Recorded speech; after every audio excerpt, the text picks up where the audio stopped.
Hello, everyone, and welcome back to VEX Code VR. And today we're going to be taking a look at your next project, which deals with loops. So, when it comes down to loops, one of the main things to remember is that typically you set it up uh, to repeat information, right? So it will constantly loop through uh, a process that you're having your robot do until something occurs. Then there might be a change in that loop. So we're going to go ahead and take a look at that today. And to start off with, just as a reminder, a couple of things. Obviously, if you haven't completed the class attendance, please do that. Next, whenever you get into VEX Code VR, we need to make sure that we name our project. All right, so the first thing that we need to do once we're into VEX Code VR is we need to make sure that we name our assignment. So since we're dealing with a robot that's going to be driving around kind of randomly, somewhat randomly, um, we're basically creating a Roomba. So like a robot vacuum. So maybe that's what we'll call this assignment. Robot vacuum. Whoops, vacuum. All right, once we have that named, we are going to open up the playground and we're going to go to this one, the grid map. It's the original one. All right, so the first one right up here, grid map, and we're basically just going to have our robot drive around just like a Roomba does. So we're going to have it drive forward until it basically bumps into a wall or gets close enough to a wall, right? Then we'll have it turn and then go off in another direction, and it'll continue this the whole way around and just constantly bump around into walls and hopefully clean up most of our map. Now, there is no time limit on this. I just want to see that you're able to show me that you're able to do this. But I'm basically going to be walking you through this process. So one of the first things that we need to do is we need to tell the robot that it's going to be running forever.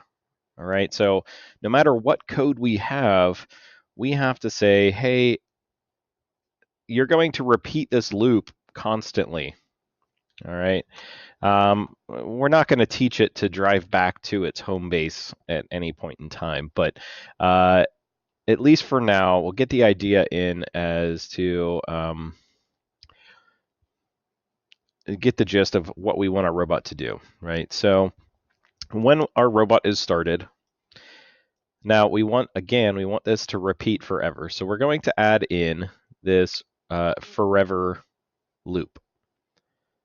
So it's constantly whatever we put inside of this block, all of this code that we're going to be writing is going to be constantly uh, continuing on forever. All right, unless we tell it to stop at some point.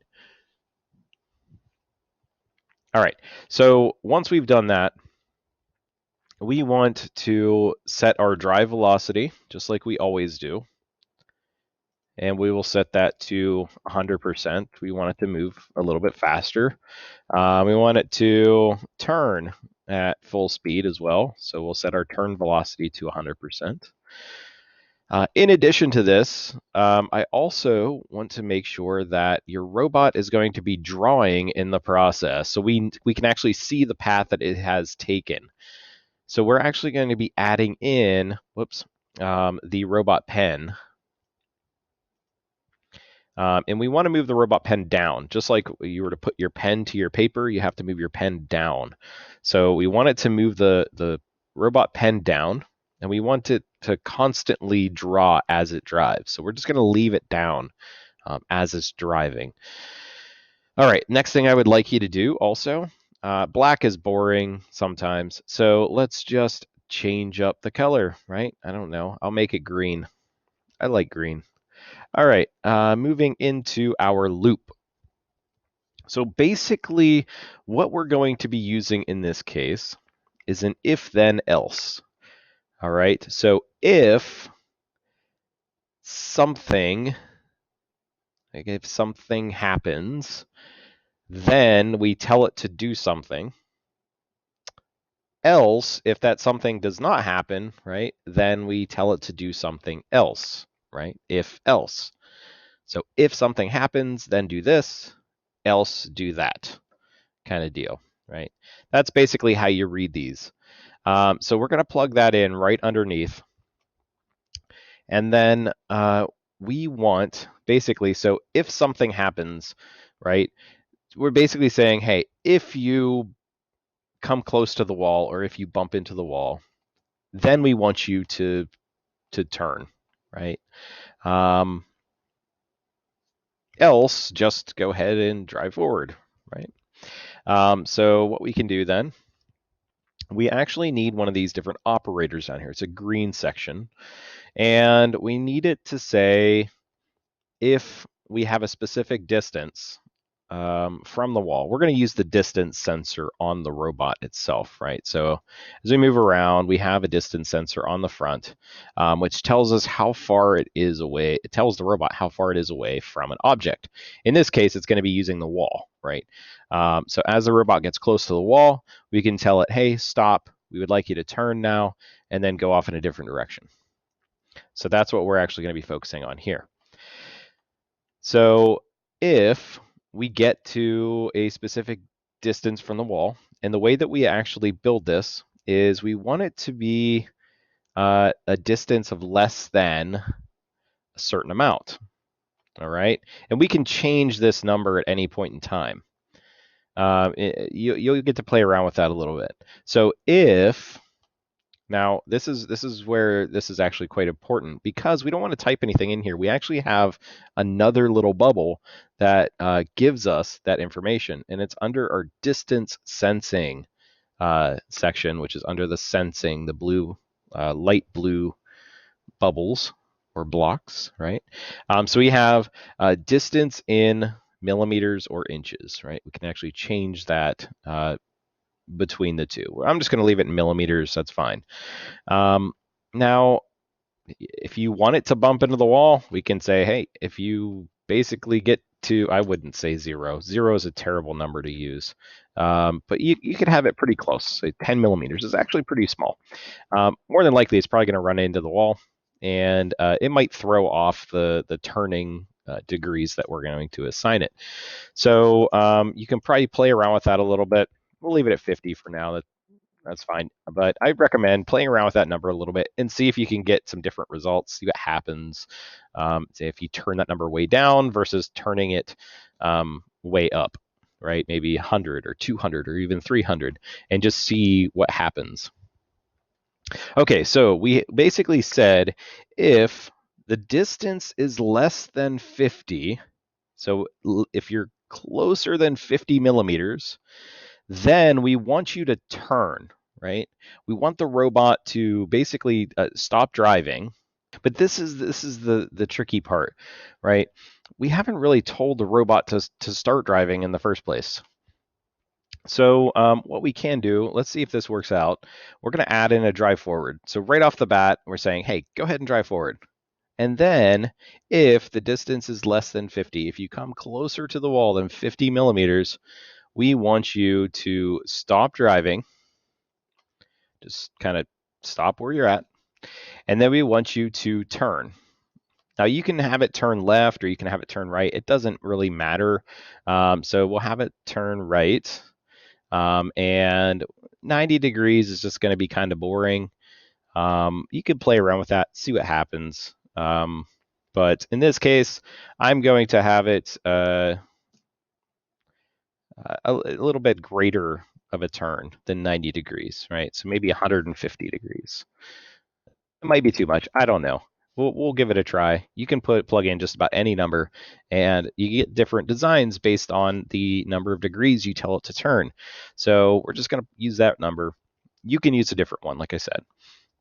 All right. So now what we have, if you get closer to the wall than 50 degrees, right? If the distance is less than 50, then stop driving and turn right 150 degrees. If it's not less than 150, else, right? Else, if it's not less than 150, we want it to continue to drive forward. All right. Now we might not even need this guy in here, this other drive forward. So I'm kind of curious to find out if this actually works or not. So let's go ahead and try that out first. So I'm refreshing, hit play.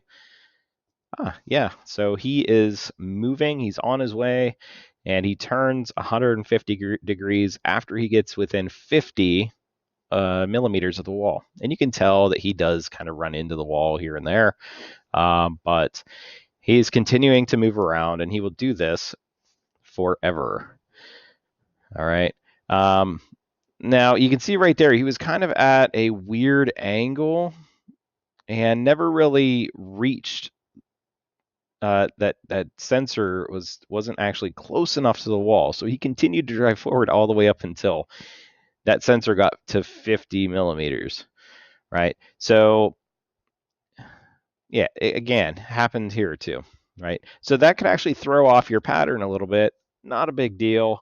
But then again, if you're trying for a specific kind of pattern, you might want to try and change that, right? So obviously he's struggling a little bit there to figure out how far he is away. So your goal is to find a number that actually works to keep him from bumping into the wall, and to keep him from having these weird angles to where he misses the wall or he runs into the wall completely and ends up just running along the wall into the next wall. So try and figure out how to avoid that. That's going to be kind of your goal here.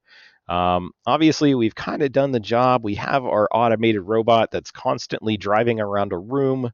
You could attach a vacuum to him and pick up random things in the process. So just like a Roomba, right? Our robot vacuum. So that's basically what we have done.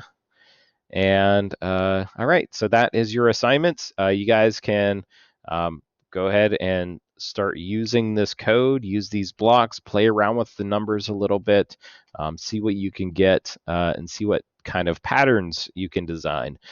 You don't have to have it run too long. You can have it run for a couple of minutes. That's probably what I'll do. And I'll just check out your patterns. You can also set this up.